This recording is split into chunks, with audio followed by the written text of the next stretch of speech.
Well, I mean, Ozzy was pretty good looking dude back in the day, bro. Not that good looking. No, like I mean, that dude, if you zoom in on that cover, those are female cheekbones and that forehead. No, but nah, I mean, dude, look that at the lighting though, bro. The lighting and the color of this shit. You can't like make heads or tails if that's no, fully a woman or not. that's not Ozzy, dude. I It's don't know, not. bro.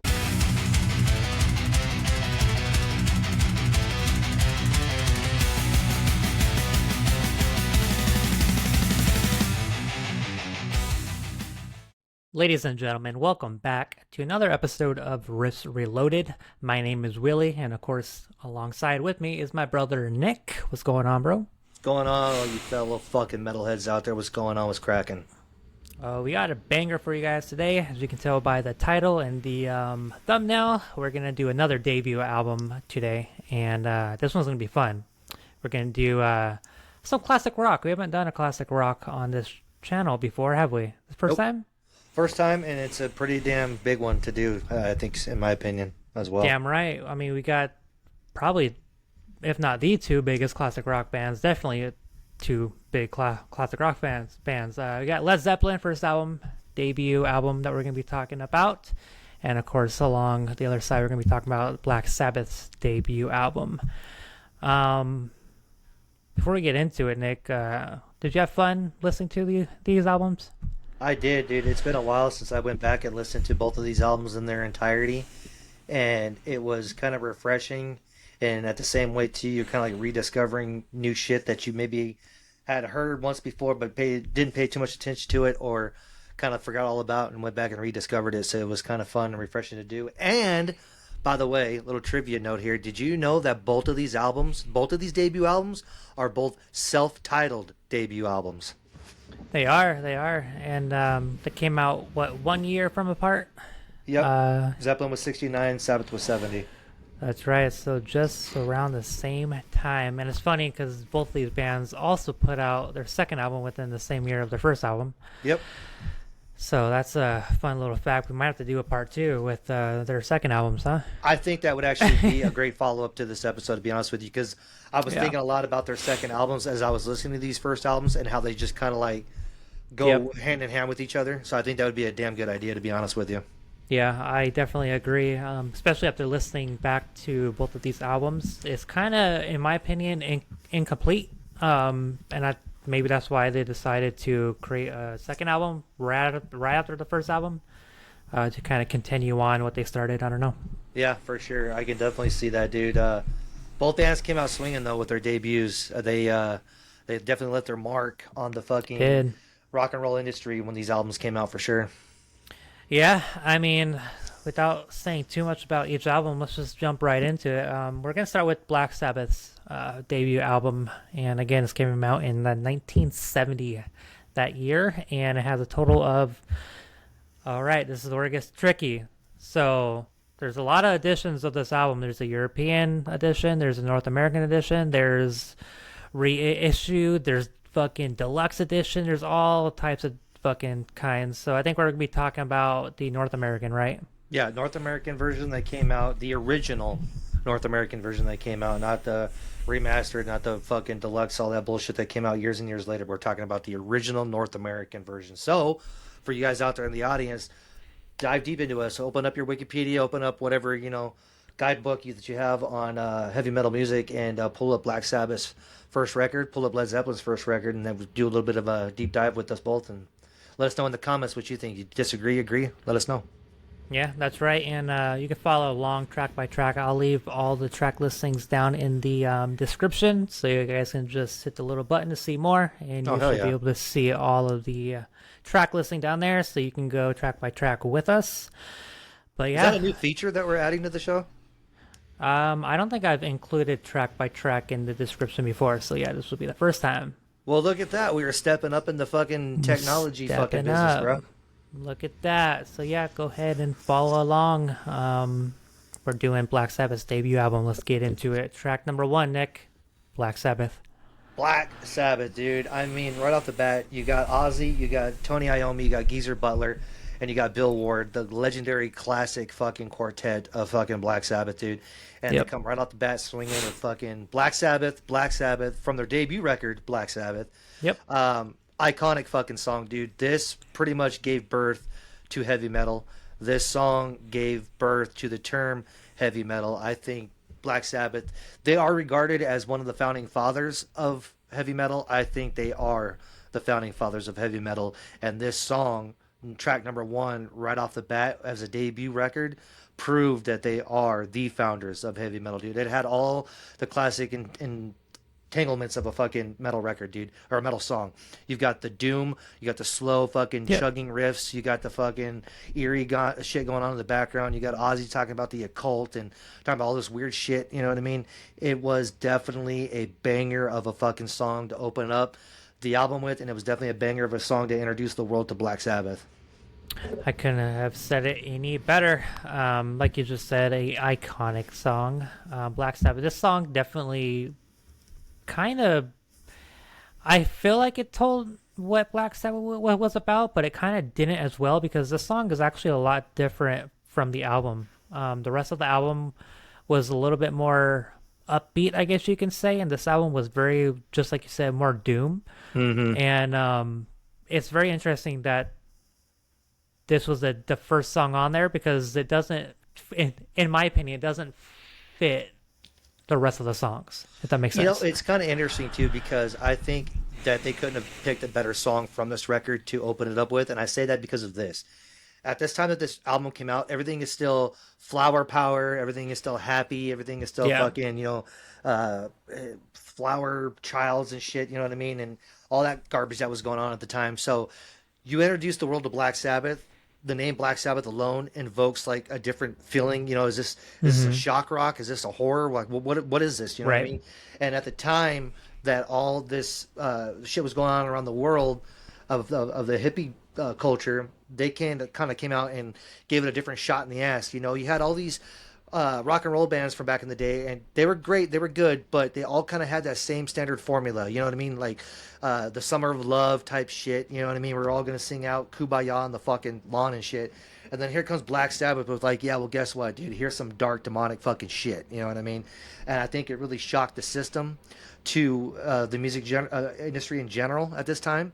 Nothing had been like this, you know, quite at least in the mainstream. You know what I mean? Nothing No. like this has really come forward. And this was, you know, pre fucking Kiss. You know what I mean? And Kiss had a big fucking thing when they started too. Everybody thought that they were a satanic band. You know what I mean? They wore the makeup. They, frightened children, Yep. all this and that. So Sabbath was really the precursor to all of that. And I think it was a very good choice to release this song as a number one on the album, simply for the fact of they're introducing themselves, but they're doing it in the right way of like, this is it. Either take it or leave it. This is Black Sabbath. Yeah, I couldn't agree more. I want to point out I think everyone talks about the riff of this song, but Bill Ward on the drums, Yes. what a superstar Yep. he was on this fucking song, dude. This song I think wouldn't have been as great if it wasn't for the drums. He was Yep. all over the place, and it fucking worked. It Yeah, really made the song stand out. his fucking drum fills on this song too were fucking great, and then you had Ozzy's haunting vocals in the background Yep. too. And if you listen to the lyrics too, it's very fucking haunting. You know what I mean? It's it's not what you would expect from a 1970s record. You know what I No. mean? And I think that's what really set it apart from anything else at this time period. Is just like, holy shit! Like, are we in the Church of Satan? You know, are we worshiping the devil while we're listening to this record? Right. Like, I love that, dude. I love that shock that you give people, and in this case, a good way because it's good Yeah. music from a legendary band, but it was a good shock to the system that needed it at the time. Absolutely. Yeah, definitely a great song to debut their band, to debut their album, and to show the world what Black Sabbath is all about. Yep. I agree. Moving on to track number 2, we have The Wizard. Initial thoughts, Nick? This song, in my opinion, I think is the most, if not the most, one of the most underrated Black Sabbath songs there is. The harmonica that is played at the beginning of this song by Ozzy, and then you have that fantastic fucking riff from Tony Iommi, dude. And then coming in with the fucking drums and the fucking bass from Bill Ward and Geezer Butler. This song is too fucking good, dude. I think that this is definitely a song that should get a lot more love.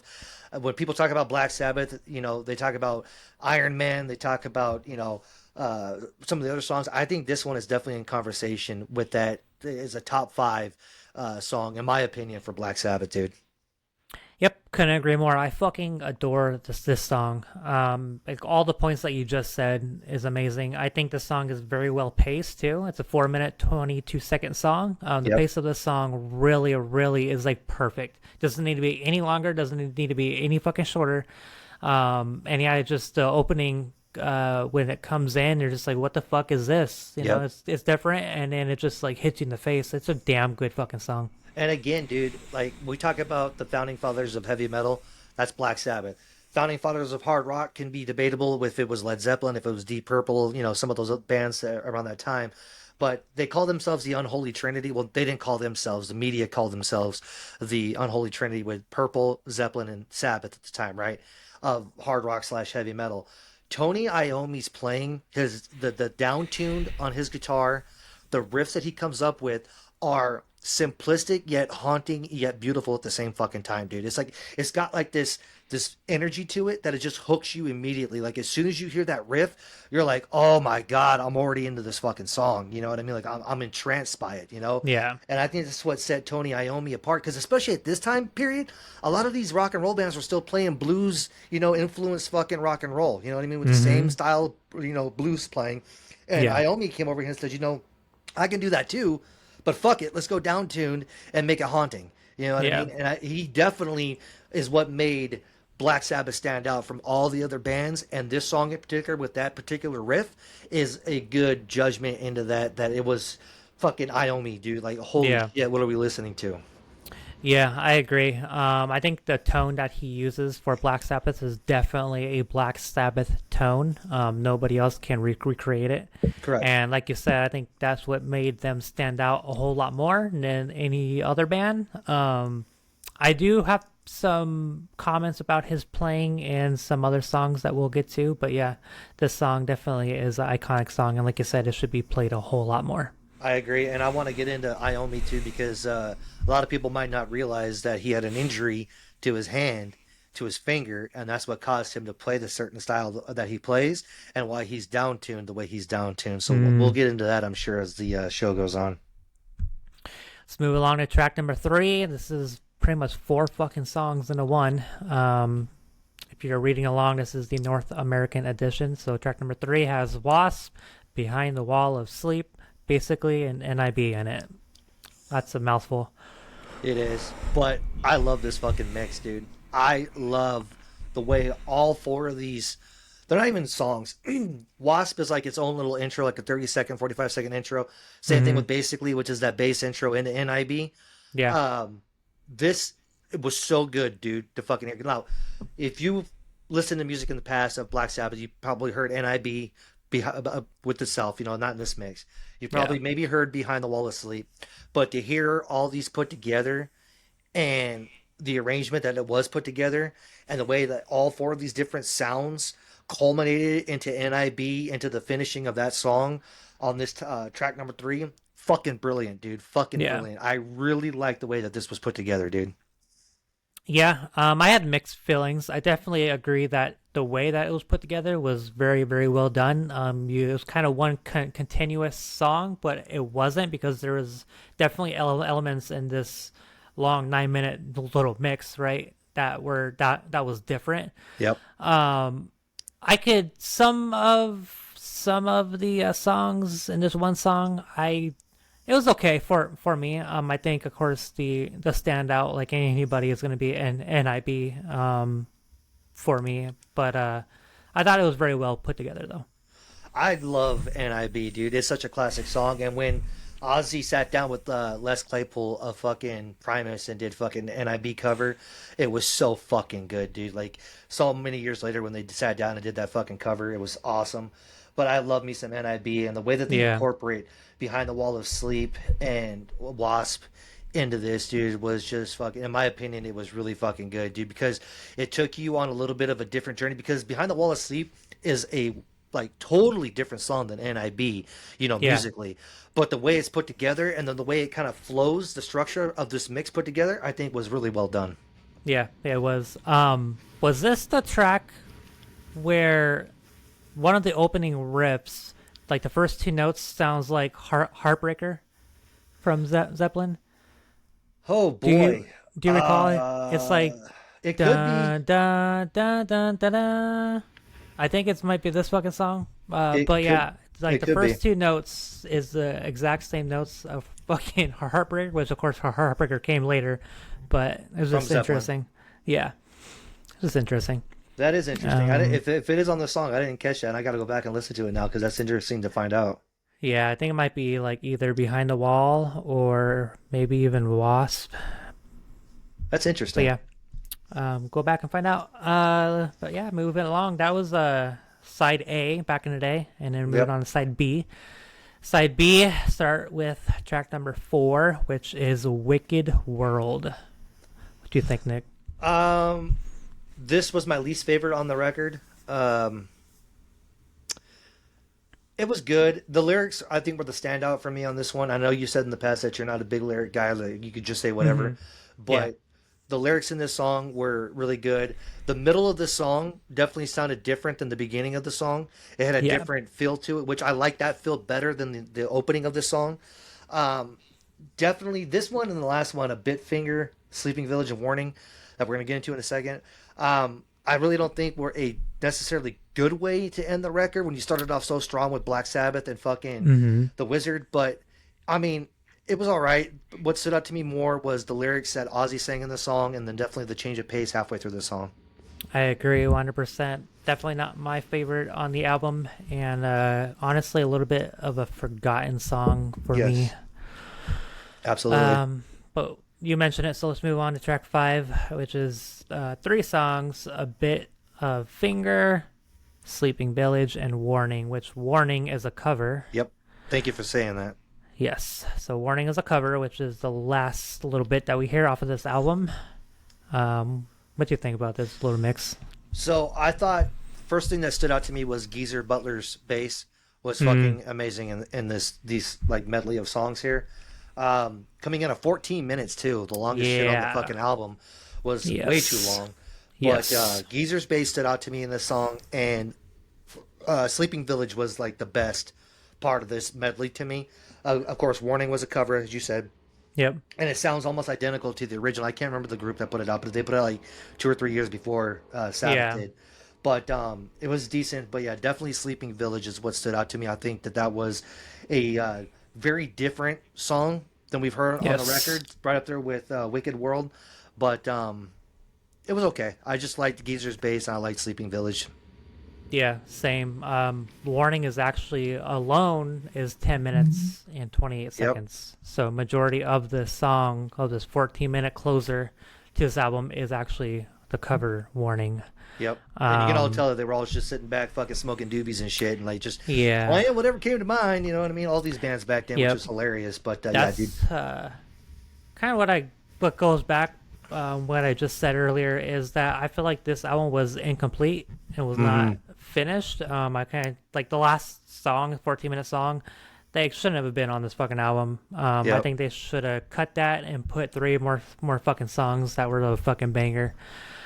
I think this was like the norm though back then was to do shit like this. 'Cause I know a lot of bands did like covers of other shit on their records, Yeah. and I know that production of these albums didn't get better until like a little bit later on in the 70s. You know what I Yep. mean? When people kind of took it more seriously. And again, this was a debut record, so I think this was more of a way to get out to the masses in a way of saying, hey, this is us. We're here, but let's not, go too deep into an album because we don't know where it's going to go from here. So I can kind Exactly. of see that, but at the same time too, yeah, boys, if you're gonna do 14-minute fucking medley, you can fucking put 3 more songs on this record that are originals. Yep. Completely agree. But Yeah, so there's only 5 tracks on this album, which of course track number 3 and track number 5 was a mixture of a few songs put together. But don't get it twisted though. There's only 5 songs on this record, but it was almost a 40-minute fucking album, dude. Yep. Sure the fuck was. Yes. But yeah, what's your overall thoughts on this album before we get into our favorites? I fucking love it. Kind of like how we talked about in the Alice in Chains episode with Nirvana. If you haven't already, go back into the archives and check out Nirvana versus Alice in Chains debut. On that one, I said Alice in Chains would have been a perfect record if the first half of that record was the last half of fucking Alice in Chains' second album. It would have been iconic. I kind of feel the same way here. Black Sabbath, The Wizard, and the Wasp Behind the Wall of Sleep, and N.I.B. If you would have had that side A, and then side B was some of the shit we had on Black Sabbath's Paranoid album, right. I think would have been a masterpiece of a record. With that being said, Black Sabbath, The Wizard, and N.I.B. was fucking incredible. That alone of itself could have been in a whole album, and I could have been okay with that. If this was just an EP, and it was fucking those 3 songs, I'm okay with. You know what I mean?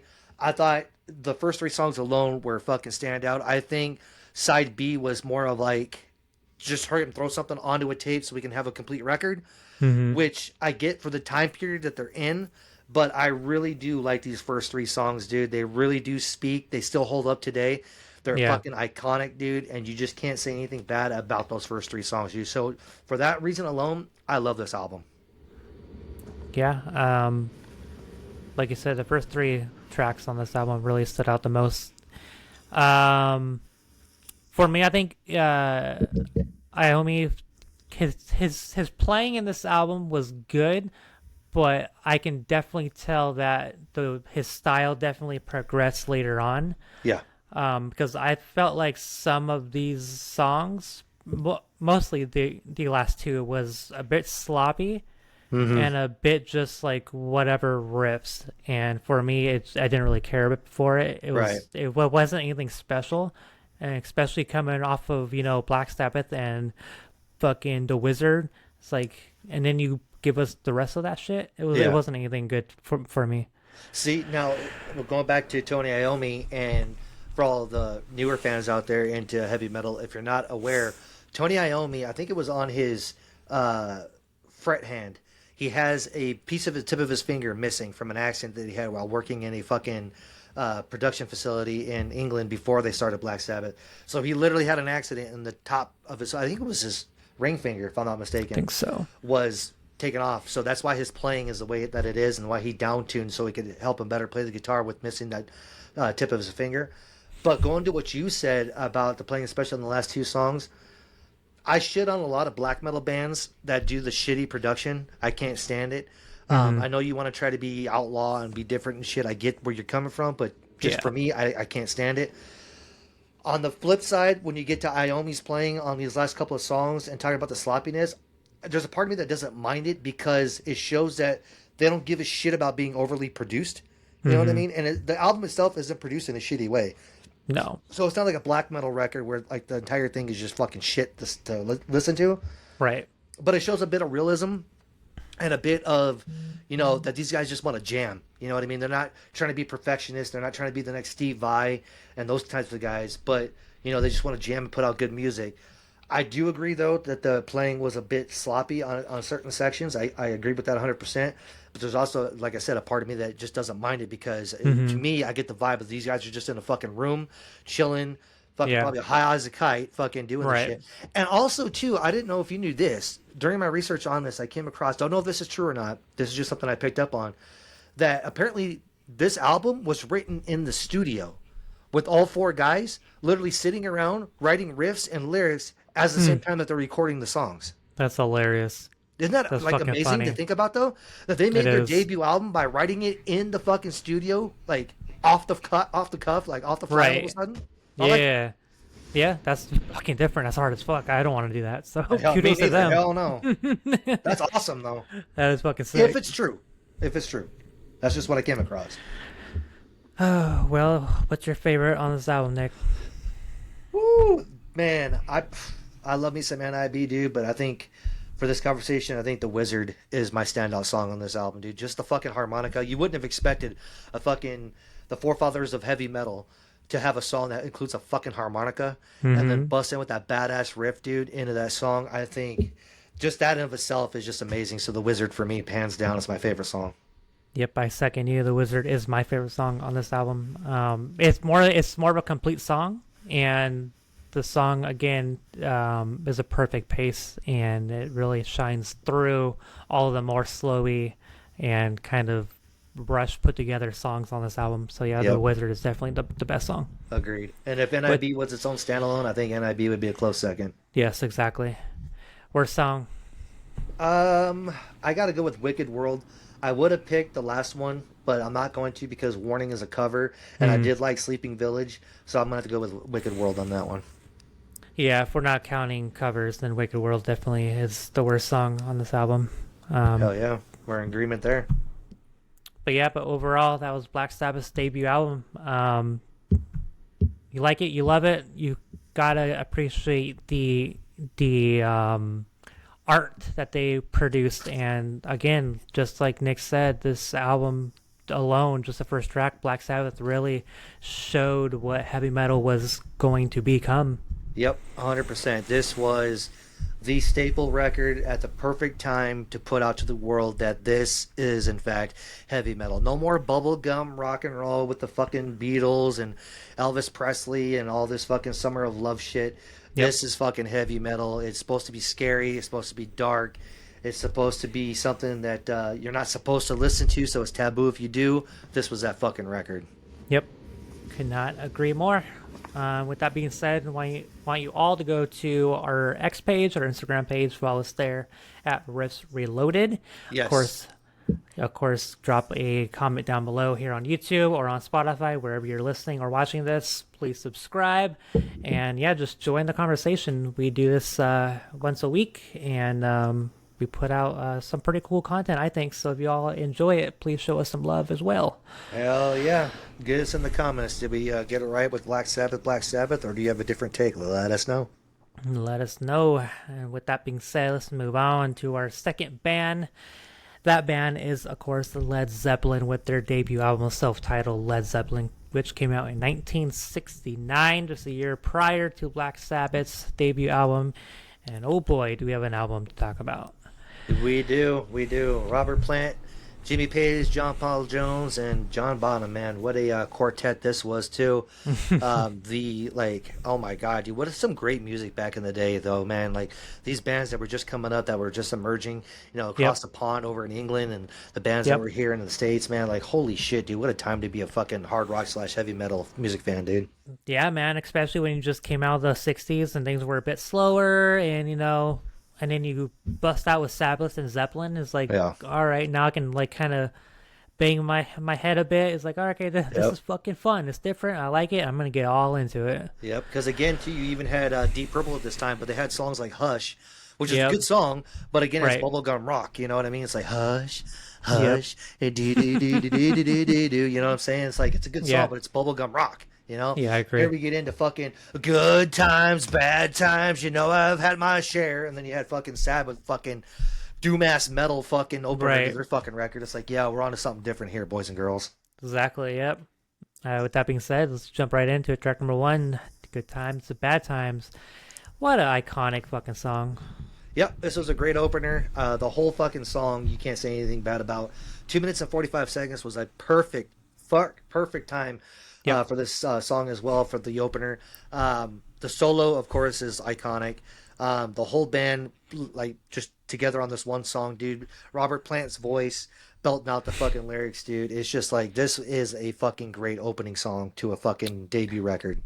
Yep. And just like Black Sabbath, their debut song on their debut album, Black Sabbath, definitely set the tone for what heavy metal was to become. Good Times, Bad Times set the tone for what hard rock would become.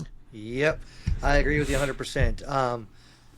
We're going to get into some more news and notes as this album progresses that I have written down here. But yeah, definitely this kind of opened up the door a little bit to kind of like what Deep Purple was trying to do, but hadn't done it like 100% of the way yet, as far as like introducing more of a harder style to the rock and roll. Yep. Zeppelin came around and did it, and then some of the other bands followed afterwards. Such in case Deep Purple kind of got a little bit more heavier, so to speak, more hard rock with their sound. But yeah, dude, good times, bad times. I mean, John Bonham's fucking drumming on this song too, dude. Yes. Is fucking amazing, and definitely. If you didn't know who Led Zeppelin was when this album came out, back in 1969, and you're at the record store, and for whatever reason, this dude's got a fucking vinyl playing in the background, all of a sudden you hear Good Times, Bad Yep. Times, like, wait, what the fuck is that? Because that's different Right. back then, dude. Yeah. Yeah. Definitely fucking different. And I think the way that they looked really stood out too. It really helped Zeppelin kind of succeed because they had a different look. It wasn't just your button up collar, Yeah. like fucking you had fucking Robert Plant out there with like no shirt on, he had Yep. fucking you had Jimmy Page with his long hair looking like Yep. this motherfucker is just shredding, dude. Like they had the fucking look too. They did, and yeah, they did wear bell bottoms at a time or two as well. They But did. that was par for the course. But yeah, dude, Yep. they definitely had the look to them. Just like Sabbath had that fucking look of like, these guys are probably troublemakers and we shouldn't mess with them. It's Yep. like Led Zeppelin. You look at them like these were cool party dudes I want to go fucking Yep. hang out, smoke a joint with, and drink a beer. Yep. They're loud. Yep. Very much so. But yeah, it's a great fucking start to their debut album. Could not pick a better song to start Yep, it off. agreed, 100%. Track number 2 is "Babe, I'm Gonna Leave You." What do you think about this one? Wasn't this if not a full blown cover, wasn't this like sampled from another song as well beforehand? Yes, yeah, I believe so. Looks like some credit is with Ann Burden or Yeah. Braden. So Yeah, yeah, that's the only issue that I had with this album as a whole is there was a lot of different sampling taken from some other shit and then incorporated into a Zeppelin like their own song. But if we're just gonna talk about Zeppelin's version of "Babe, I'm Gonna Leave You," the acoustic guitar in the song is like unmistakable. You can't fucking say anything bad about it. It's no, fucking dude. fantastic. Um, I will say that at 2 minutes 30 seconds into the song, when they get down to that fucking first heavy breakdown, like that was fucking Yep. cool. You know what I mean? Like, you Yeah, weren't dude. expecting that from the beginning No, of this song. You know what I mean? no. But I will say though, my only criticism on this song is it's too long and it's too repetitive. They repeat Mm-hmm. the same chorus over and Yeah. over again throughout the entire fucking song. It'd be different if it was a 2.5 minute song like the first song was, or if it was Yeah. a 5 minute song, but do 6 minutes and 40 seconds of this song. Right. It's a little too repetitive. But with that being said, great fucking song. I agree. I think that was, of course, the time period too, because all these bands had these long, fucking drawn out songs. Black Sabbath fucking did it, and it's just over Dude, and over the and same fucking song. Iron Butterfly with Inagata Davida. That was like a fucking Yeah. like an 18-minute song of like what? Yeah. It was nothing but psychedelic bullshit. Exactly. Yeah. So all these bands fucking did it, and I agree with you that the song was a bit too long. They could have cut it just by probably a minute or two, and it would have been a lot better. But yeah, fucking Page's fucking playing in the song, dude. It's because like good times, bad times. Okay, he can fucking shred, and then this song is like, dude, he can actually play a different style too. And it's like, holy shit! And then he's not just Yeah. like strumming; he's actually like fucking picking each string. It's a beautifully well made song. It is. Yep. And getting into Jimmy Page, and we're gonna get into his other band, the Yardbirds, coming up here in a couple of songs. But fucking Jimmy Page already had the reputation of being this fucking standout guitarist and this badass, riff guy with being in the Yardbirds, with Eric Clapton, and of course Jeff Beck, of course, was in Yardbirds as well. But Page already had that fucking, rock and roll attitude coming from that band and then creating Zeppelin. So definitely, pulling out the acoustic and showing something a little bit different on Yeah. a fucking debut record like this was, fantastic. And again, the breakdown too, Yep. nobody was expecting that. No. Just overall great song. I just wish that it was maybe a minute and a half shorter and done a little bit something else with the acoustic rather than just doing the same, chords throughout Yeah. the entire song. Yep. Fair enough. Moving on to track number 3. You Shook Me. Thoughts on this one? I skipped it. Yeah. I tried to give it a shot, dude. I can't get into the fucking blues shit, dude. I can't. Like, there's some blues Yeah. that I like. Don't get me wrong, but and I respect the roots of blues. I really fucking do. Yes. But when I'm listening to a rock and roll record, I want to hear rock and roll. I don't want to hear blues. I don't want to hear something that's slow and fucking, whatever the hell. So yeah, dude, I got like first minute in this song, I was like, okay, I kind of get where this song is gonna go, so I'm out. Yep. Of course, you cannot have rock and roll without blues or course. jazz. So that really influenced what rock and roll is. Yep. But just like you said, this is a rock and roll band, not a blues band. Yes. So I have to agree with you. This song for me was way too long, and I got bored within like the first minute.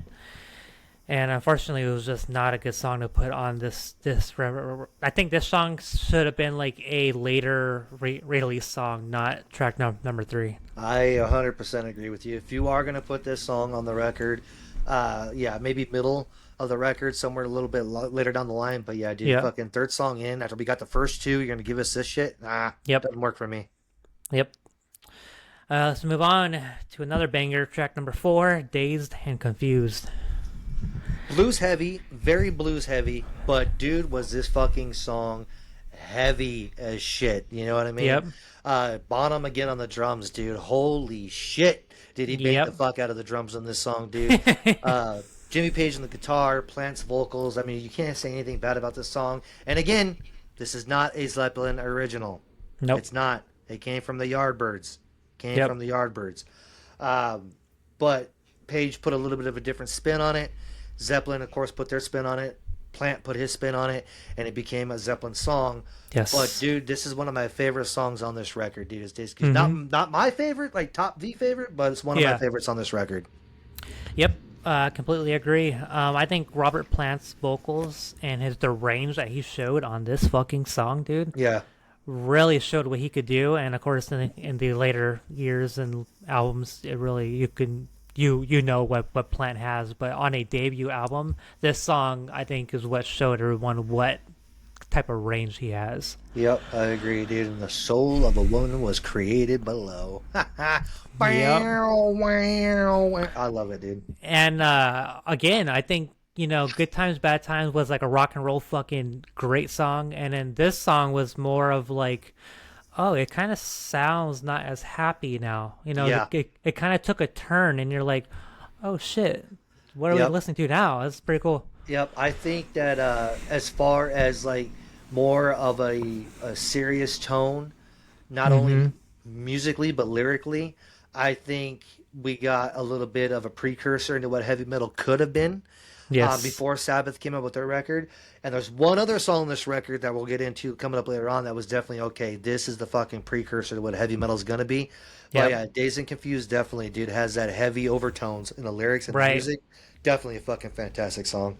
Great fucking song. That leads us to side 2 of the album. We're going to, you can either say track 5 or back to track 1. But the next song we're going to be talking about is Your Time Is Gonna Come. Well, I liked it. My time was going to come when I walked away from this song. Yeah, I can see that. It was very bluesy, very hippie. Didn't do shit for me. One of my least favorite on this record. I couldn't care less for this song. The first minute was way too long. Yes. Of a intro, and then but that main acoustic riff, where it's like da da da da da, that part. Yeah. That part saved the fucking song. I really enjoyed that riff and the way it sounded, and then I can see where you're coming from. It was definitely a classic rock song, very much classic rock song. Yeah, for sure. it was definitely this is a song that I would expect for these times. In 1969, this is definitely that. This is the epitome of the 1969s or the 1960s of itself when it came to rock and roll. Was this song? That's why I was like, everybody else has done it. Give me something new. They didn't on this song, so I skipped it. Yep, I can see that. Moving on to track number 6 or number 2, whatever you want to call it, Black Mountainside, which is just a 2-minute little page diddly that he came up with. Very fucking like folkish. Yeah. Not folk metal, we did that episode before, but folkish and like, I'm going to go, skip in the fucking trees with the fucking, piece of pine in my mouth, you know what I mean? Yes. And go visit some hobbits or some shit. Definitely a very folkish song. The guitar was really good, but I mean, that's pretty much it. 2 minutes, I guess, is pretty much all you needed for this one, I thought. You did. It was a damn good 2 minutes of Jimmy Page playing what he does best, and it is a damn good interlude to lead into our next song, Communication Breakdown. This is the first ever heavy metal song, in my opinion. Yep. Maybe fucking Born to Be Wild from Steppenwolf. I got to check my notes to see if that one was first before Communication Breakdown. But I will say Communication Breakdown is a heavy metal song. It had the fucking fast riffs, it had the fast drumming, and it had fucking Robert Plant fucking screaming, "Communication Breakdown. It's always the same." You know, it's like this was a heavy song, especially for 1969. I can't think of any other band, again, other than maybe Born to Be Wild, and I got to see when Steppenwolf put that song out. But nothing was being played like this in 1969, dude. No. Fantastic fucking song. Still holds up today. Yep.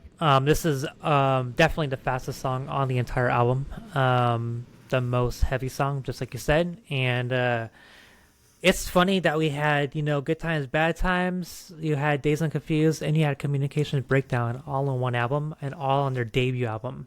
Okay. I just looked it up. I just did a quick little bit of research. Born to Be Wild came out in 1968. The year prior.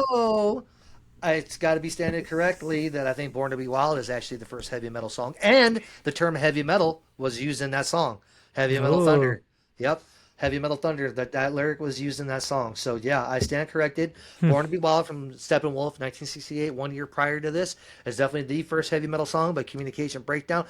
You got Born to Be Wild, Communication Breakdown, and then fucking Black Sabbath. There's your fucking roots of heavy metal right there. Enough said. There you go. I could not agree with you more. But yeah, we could go on for days talking about this fucking song and about the history of heavy metal.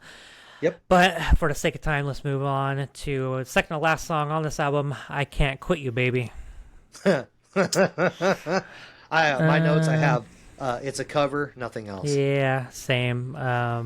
This is definitely one of those songs that I kind of grazed over, heard a couple minute or two or a minute, and then moved along. Last track on the album, sir. Last track on the debut album of Led Zeppelin's self-titled album, and that is How Many More Times.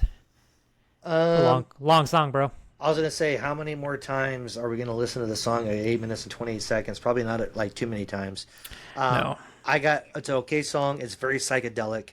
Yeah. But it is way too fucking long. And I found myself kind of like the first 3 minutes into it, I was skipping every 30 seconds of the song to see if there was something else that was coming up, and it was just pretty much the same. So no, it's not for me. No. I think it was a poor ending to this album, especially with starting out with Good Times, fucking Bad Times, bro. And then you end it with how many more times? A lot of times going on. A lot of times. But yeah, definitely too long of a song. This is fucking 8.5 minutes, and just like you said, it's psychedelic and just overplayed the same fucking part over and over and over. I didn't do much for me at all. I think both bands, Sabbath and Zeppelin, missed the mark on their debut records. That they both had a tremendous opening song, but they fucking shit the bed on the ending. They did very, very much so. Yep. Could not agree more.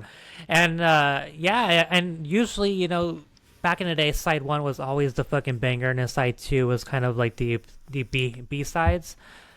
But then you had Communication Breakdown on your B side. It's like you can't have that on your B side and expect all the other songs to be kind of okay, Right, exactly. I think in retrospect, if we took ourselves back to 1969, we probably would have been saying, "Oh my god, bro, did you hear this? Like, what the fuck?" Yep. Kind of like how when Guns N' Roses put out their Appetite for Destruction, their debut album, you had the fucking guys in the Metallica band. Metallica's passed out on the floor. They have their roadies and their buddies or whatever the fuck come busting in through the door, waking them all up half drunk and shit, going, guys, did you hear what we just heard? Like, we got a problem here. They put on Appetite for Destruction, like, oh my god, like, we're fucked. You know what I mean? Right. Same thing could be said here. The bands like the Beatles and some of those other bubblegum rock and roll bands at the time. Here comes a fucking Zeppelin. Here comes a Steppenwolf we just talked about a year prior. Right. You know what I mean? Here comes Deep Purple, and then eventually here comes Sabbath. It's like they're kicking down doors that didn't even exist at that time. Nobody even knew what hard rock or heavy metal was going to be, or even what it was, because they fucking founded it. You know what I mean? Whether it was by accident or by fucking happenstance or because it needed to be done, they founded heavy metal, and thank God for those bands, dude, Mm-hmm. that founded heavy metal, because we probably wouldn't be in the same spot we're in now in regards to heavy metal if it wasn't for bands like Zeppelin and Sabbath. Absolutely, definitely, man. And I think the drums played a huge part in a lot of it too. Yep. On both bands, Sabbath and Zeppelin, Yep. the fucking drumming on these albums definitely stood out, and it wasn't just your typical like fucking beat. They Yep. were doing fills. They're Yep. all over the fucking place, dude. It fucking They were worked and it stood innovators, out. man. They were Yes. innovators playing behind the kid, because again, all the bubblegum rock and roll had the same. Yep. You know, they're Same all bobbing shit. their head, doing the same, crap. Right. And then here we got these guys with long fucking hair. You know what I mean? Looking like these guys that you probably don't want to hang out with. Your mommy and daddy Yep. is telling you, hey, stay away from those guys. Those guys are bad guys. And they're Right. behind the fucking kids acting like fucking animals and shit. You know what I mean? Yep. And creating this iconic fucking piece of music, dude. It's like, thank God for fucking Black Sabbath and Led Zeppelin, dude. Yep. Yep. I agree. Time has come, Nick. You must pick a favorite on this album. Oh boy, the time has come. You must pick. That is like pretty you know, heavy shit there, brother. I probably I gotta say the better debut album for me. Hey, no, you gotta pick your favorite song. Oh, favorite song. Sorry, Favorite favorite song, song. not Shit. See, I'm already getting getting ahead ahead of of yourself. myself. Okay, my favorite song from this record has got to be Communication Breakdown, Okay. because it is the foreshadowing to what heavy metal is going to become. It was definitely the most different sounding song on this record. It did not have anything to do with blues. It had everything to do with hard rock and Yeah. the precursor to heavy metal. So because of that, because of how different and influential this song was at the time, definitely Communication Breakdown. I love it. That was gonna be my number two. For all those reasons, my number one has to be. Wait. Before you say it, I think I know what your number one is. What is it? I think I do. Let me see. Yours is going to be Babe, I'm Going to Leave You. You are wrong, sir. Really? I thought you were going to You're pick that one because wrong. of the fucking acoustic. It's a great song, but no, it was not the best song on the album. No, Okay, what was? it's the opening track, "Good Times, Bad Times." Really? Interesting. Okay, why'd you pick that one? It's an iconic song. It's a great opener to this fucking debut album, and it was perfectly 2 minutes and 45 seconds of just pure fucking rock and roll. And just like Communication Breakdown, that was only 2 minutes and 26 seconds of a heavy metal song. Yeah. This was the perfect hard rock song, and Yeah. it set the tone for what Zeppelin was. You know, it's funny too because Motorhead has always said that they were never a heavy metal band. They were always a rock and roll band, right? Which is bullshit. Yeah, You know right. what I mean? They blended both worlds. Yeah. But the reason why I bring up Motorhead is because at this time, with both Zeppelin and Sabbath, kind of kicking down the doors to something different, you kind of said the same thing about Guns N' Roses at the time, because there was heavy metal, there was hair metal, but then there was Guns N' Roses, which was the Yeah. fucking hard rock. You Right. know what I mean? They weren't metal, they weren't No. bubblegum, they were hard rock. Yep. They were the 80s version of Led Zeppelin. I And then agree. you had fucking Motorhead on the flip side of that. Yes, I know Motorhead came way before Guns N' Roses, but what I'm saying is Motorhead was like the Sabbath as well, to where they were fucking the threshold of different, where they Yep. didn't consider themselves heavy metal, but they had the heavy metal influences. It's like without bands like Zeppelin and Sabbath, dude, we wouldn't have Guns N' Roses and Motorhead, and the list Nope. goes on and on. You know what I'm saying?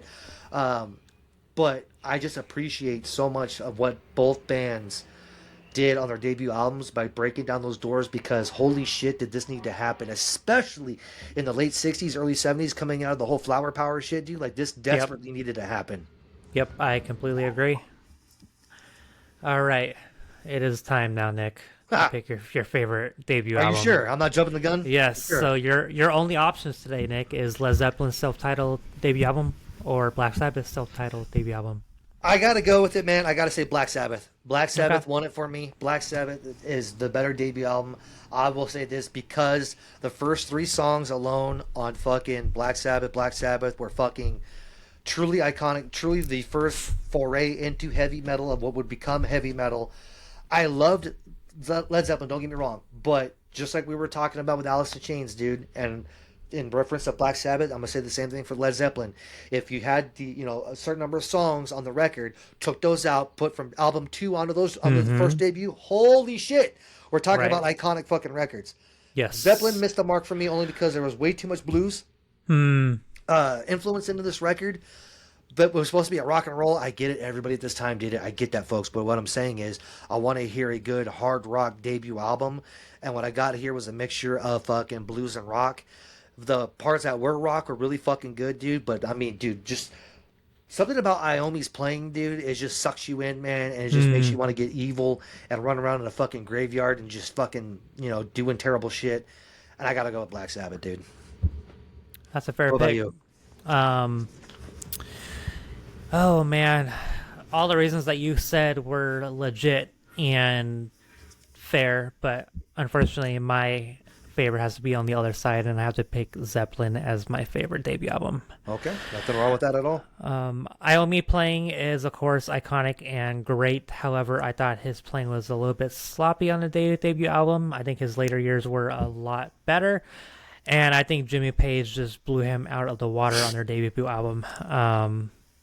And I enjoy more songs on Zeppelin's album than I did on Black Sabbath's debut album. Black Sabbath only had those 3 songs, and I think I have more songs on the Zeppelin album that I enjoyed more, so I have to go with them. I can get that. I really did like on Sabbath's side. I said the first 3 songs, but of course I did like Sleeping Village a lot, in that medley at the end. But the whole fucking mix with N.I.B. and Behind the Wall of Sleep and all that, dude. The harmonica and the riff of fucking the Wizard and the iconic fucking doom metal, what would become doom metal. I mean, it's just fucking incredible, dude. And I think we definitely 100% have to do a follow up with Led Zeppelin 2 and Black Sabbath Paranoid. I think that has to be done sooner rather than later to make this like a 2-parter to tie it in. Because I definitely think the justice needs to be done. Yeah, listening to these debut albums, I felt like both of them were incomplete. And I felt like I looked at the next album, which came out 6 months after their debut albums, and I was like, holy fuck, all these songs are on their second album. Yes, exactly. What the fuck? I thought they were scattered, but dude, their second albums were jam packed, and I agree we have to do a part 2 of this debut album. Yes, because I think their debut album has to be encompasses the entire year, because the entire year was basically one master fucking album. Honestly, yeah, dude, exactly. It's almost like when fucking GNR did the whole fucking Use Your Illusions 1 and 2, the double album. Both of these bands, it's a double album.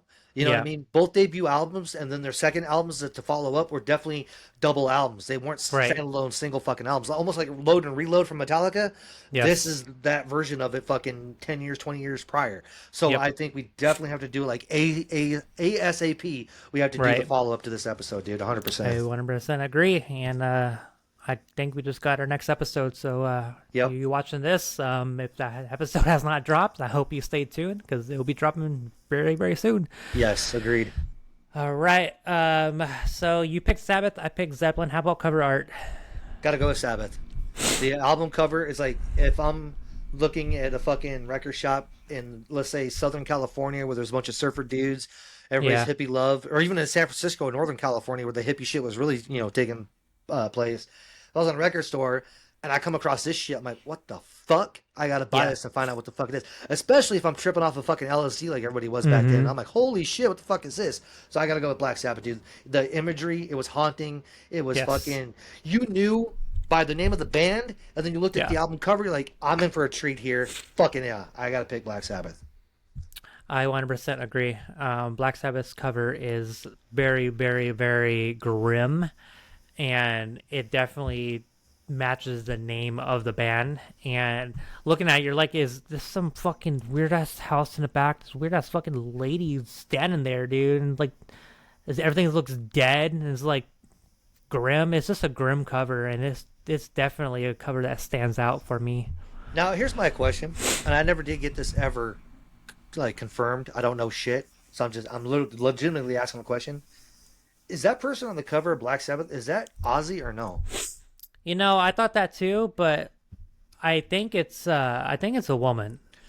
Well, I mean, Ozzy was pretty good looking dude back in the day, bro.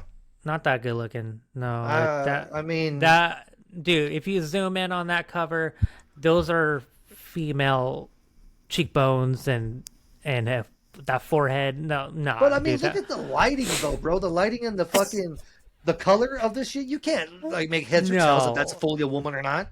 that's not Ozzy, dude. I It's don't know, not. bro. Anybody out No, there? Hey, if you guys, when you guys are listening to this shit, if it's on Spotify or YouTube, let us know. Is that fucking Ozzy or not? And if it's not Ozzy, who the fuck is that? Does anybody know who that is on the cover? it's Be interesting to Sharon. know. It's Sharon. Sharon. Did Ozzy even know Sharon at this point in time? I don't think he even did.